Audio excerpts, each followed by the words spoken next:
Ayon sa Espiritu, ay kilalanin niya ang mga bagay na sa inyo isinusulat ko, na pawang utos ng Panginoon.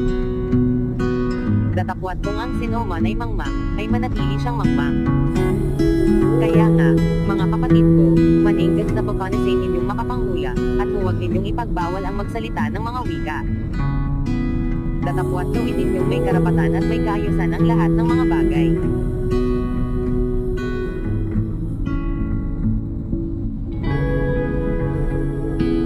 Unang Korinto Kapitulo 15.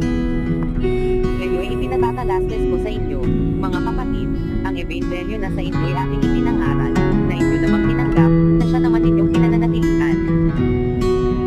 Sa pamamagitan naman nito'y ligtas kayo kung matyaga ninyong iingatan ang salitang ipinangaral ko sa inyo, maliban na kung kayo'y nagsipanampalataya ng walang kabuluhan.